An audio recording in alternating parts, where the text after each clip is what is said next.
हाँ जी, नमस्कार। एक बार पुनः आप सभी का हार्दिक स्वागत, अभिनंदन है। तो साथियों, इस वीडियो में अपन बात करेंगे राजस्थान जीके के महत्वपूर्ण 50 प्रश्नों के जो बार बार परीक्षा में पूछे जाते हैं और आपके बीएसटीसी के लिए तो ये प्रश्न रामबाण साबित होने वाले हैं। बहुत ही शानदार प्रश्न होने वाले हैं।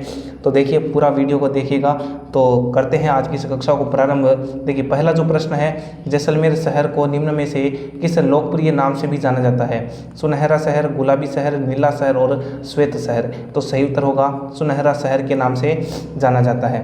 कौन सा सही सुमेलित नहीं है? 100 द्वीपों का शहर बांसवाड़ा, तो 100 द्वीपों या 100 टापुओं का शहर जो है वो बांसवाड़ा को कहा जाता है। इसके अलावा नीला शहर जोधपुर को कहा जाता है ब्लू सिटी के नाम से, और राजस्थान का जिब्राल्टर अजमेर को कहा जाता है।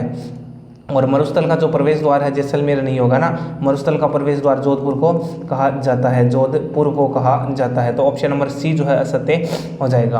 तो देखिए, फटाफट से क्विक रीजन के अंदर है आपके ये महत्वपूर्ण प्रश्न लिए गए हैं। 100 टापुओं का शहर राजस्थान के किस जिले को कहा जाता है? तो 100 टापुओं का शहर जो है ये बांसवाड़ा को कहा जाता है। जी नमस्ते, राम राम जी, स्वागत अभिनंदन है आप सभी का जी, जो भी नए साथी लाइव जुड़ रहे हैं। देखिए, नाथद्वारा का मूल नाम है कन्नौड़, सिहाड़, बेदला और बनेड़ा। तो नाथद्वारा जो है इसका मूल नाम है सिहाड़। सिहाड़ जो है वो नाथद्वारा को कहा जाता है। नाथद्वारा की पिछवाई प्रसिद्ध है। क्या प्रसिद्ध है? पिछवाई प्रसिद्ध है ना। नाथद्वारा श्रीनाथ जी के लिए जाना जाता है, श्रीनाथ जी के लिए जाना जाता है। उदयपुर के चारों ओर की पहाड़ियाँ कहलाती है गिरवा, नाकोड़ा, भाकर और मुकुंदरा। तो तस्तरी नुमा जो पहाड़ियाँ हैं उदयपुर के चारों ओर फैली हुई, उसे गिरवा के नाम से जाना जाता है। अगला प्रश्न देखिए, राजस्थान का पंजाब किसे कहा जाता है? मोहनगढ़, बालोतरा, सांचौर और सिवाना। तो राजस्थान का जो पंजाब है ये कहा जाता है सांचौर को। ऑप्शन नंबर सी जो है सांचौर एकदम सही उत्तर होगा भाई। शरणवाही नगर किस ऐतिहासिक नगर का नाम है?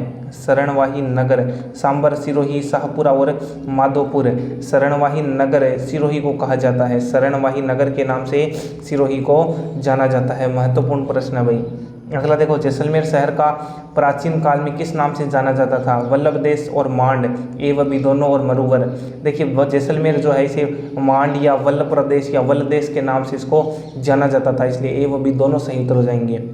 बावड़ियों के शहर के नाम से प्रसिद्ध है, किसे बावड़ियों का शहर कहा जाता है? जयपुर, भरतपुर, बूंदी और बूंदी कोई। तो ऑप्शन नंबर सी जो है बूंदी, बावड़ियों का शहर वैसे, बावड़ियाँ वैसे बूंदी के अंदर स्थित है।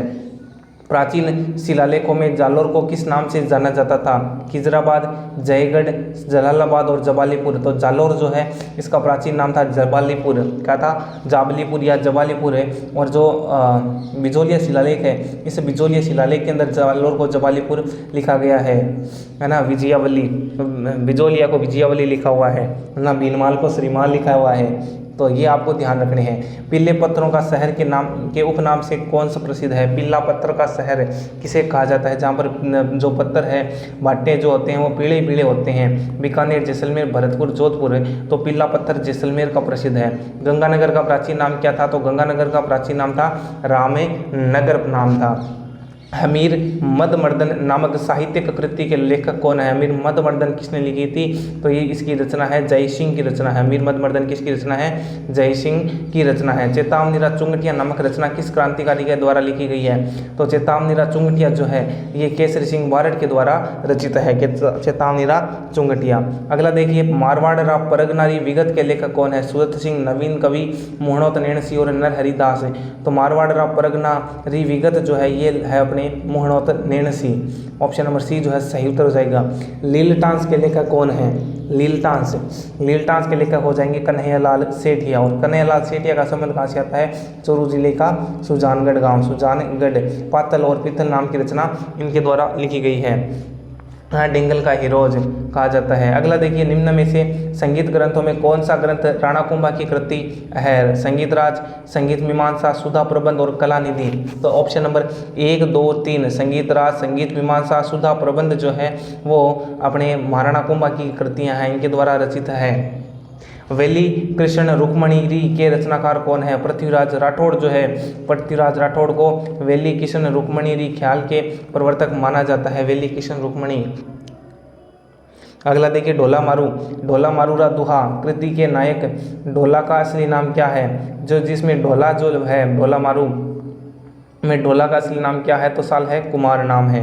राग कल्पद्रुम के लेखक किसे कहा जाता है? तो राग कल्पद्रुम के लेखक जो है वो कृष्णानंदन व्यास को कहा जाता है। राव जेत शिरो छंद का लेखक कौन है? जोधराज, कवि रत्नु, बिटू सुजा और गिरधर ओशिया। तो राव जेत शिरो जो छंद है इसके लेखक माने जाते हैं बिटू सुजा। झाला झाला रा कुंडलिया काव्य रा रचना रा सिर्जक है। झाला झाला रा कुंडलिया काव्य रचना रा किसने लिखी है? तो ईसरदास जी ने लिखी है। लू काव्य के रचनाकार कौन है? चंद्र सिंह जी को लू काव्य के रचनाकार माना जाता है।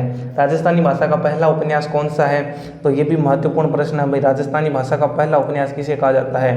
कनक सुंदर। ऑप्शन नंबर सी जो है सही उत्तर होगा। कनक सुंदर को राजस्थानी भाषा का पहला उपन्यास माना जाता है। निम्न में से किस ग्रंथ की रचना महाराणा कुंभा ने नहीं की है? संगीत रत्नाकर, संगीत मीमांसा, सूढ़ प्रबंध, तीनों महाराणा कुंभा के, लेकिन संगीत राज रचना जो है महाराणा कुंभा की असत्य हो जाएगी, नहीं है।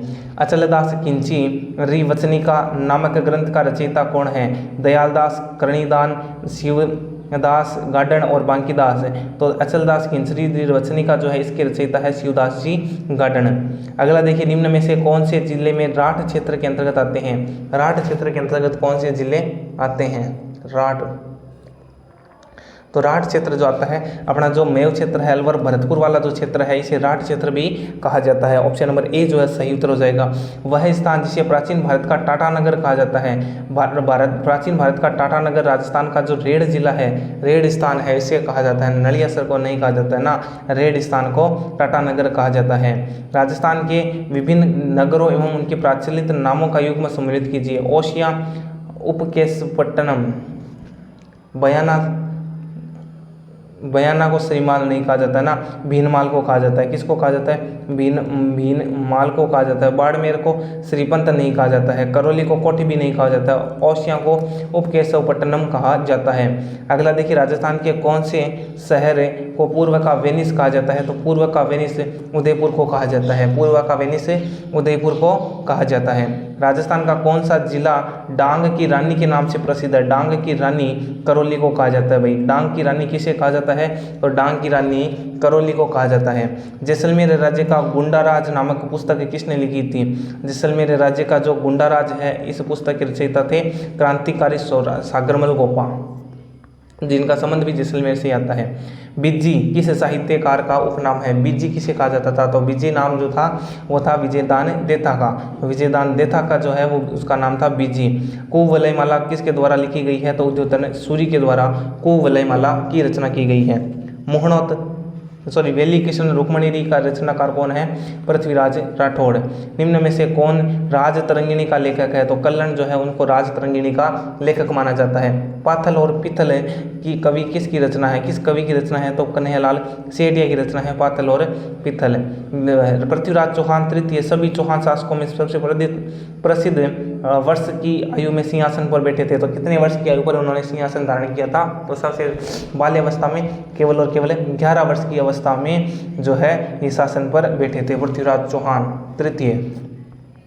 जो अंतिम शासक था ना पृथ्वीराज तृतीय और मोहम्मद गौरी के मध्य कितने युद्ध लड़े गए थे? तो मुख्य रूप से 2 युद्ध लड़े गए थे भाई। 1192 के अंदर 2 युद्ध लड़े गए थे। एक तो 91-92 का ना। अगला प्रश्न देखिए, 1191 का जो तराइन का युद्ध था, प्रथम और द्वितीय 2 युद्ध लड़े गए थे। 1191 में प्रथम था, 1192 का दूसरा था। किस शासक ने मोहम्मद गौरी के खिलाफ लड़ाई लड़ी थी? तो पृथ्वीराज चौहान ने तृतीय ने।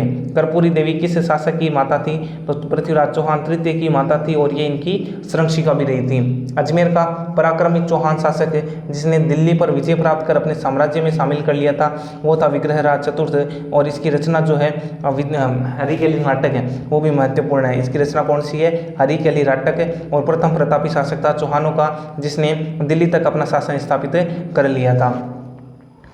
अगला देखिए, अजमेर का पहला शासक जिसने अपने नाम के सिक्के जारी किए थे तो वो था अर्णोराज। भाई अर्णोराज जिसने अपने नाम के पर सिक्के जारी कर लिए थे वो था अर्णोराज, है ना। अगर अर्णोराज भी नहीं होगा, इसमें असत्य छपा हुआ भाई, अर्णोराज नहीं होगा, क्या होगा? अजय राज को माना गया है क्योंकि इसने अजय राज ने स्वतंत्र सिक्के जारी किए थे अपने नाम पर। श्री अजय प्रियद्रम, क्या नाम थे? श्री अजय प्रियद्रम के नाम से थे, अजय प्रियद्रम के नाम से थे। और एक साइड में लिखा था अजय राज, श्री अजय देव। और अपनी पत्नी के नाम पर भी इसने सिक्के चलवाया था। अजमेर नगर की स्थापना से पहले अजमेर के चौहानों की राजधानी क्या थी? सांवरिया सफाद लक्ष्य थी। अगला प्रश्न देखिए, अजमेर स्थित ख्वाजा साहब की दरगाह में स्थित बड़ी देग किस मुगल सम्राट के द्वारा भेंट की गई थी? तो वो जो देग थी वो अकबर के द्वारा देग भेंट की गई थी। पृथ्वीराज चौहान का दरबारी कवि कौन था? चंद्र बरदई, जिसने अग्निकुंड का सिद्धांत दिया था ना, अग्निकुंड का सिद्धांत दिया था। पृथ्वीराज रासो उसने रचना लिखी थी। अजमेर नगर का संस्थापक कौन था? तो अजय राज, जिसने 1113 ईस्वी के अंदर अजमेर नगर की नींव डाली थी। इनमें से किस वर्ष तराइन का प्रथम युद्ध हुआ था? तो 1191 में हुआ था और 92 में दूसरा युद्ध हुआ। किस चौहान शासक के द्वारा अजमेर में जो संस्कृत पाठशाला बनवाई गई थी उसे तोड़कर ऐबक ने 2.5 दिन का झोंपड़ा बना दिया गया था? तो वो था अपने विग्रहराज चतुर्थ। विग्रहराज चतुर्थ ने संस्कृत पाठशाला बनाई थी जिसका नाम था सरस्वती कंठाभरण जो था, जो संस्कृत पाठशाला थी अजमेर के अंदर है। और हरि के लिए नाटक की कुछ पंक्तियां जो है वहां पर उसने छपवाई थी। पृथ्वीराज चौहान की पत्नी का नाम क्या था? संयोगिता उसकी पत्नी थी भाई। ऑप्शन नंबर ए जो है सही उत्तर हो जाएगा। तो मिलते हैं नेक्स्ट टॉपिक में, तब तक के लिए जय हिंद जय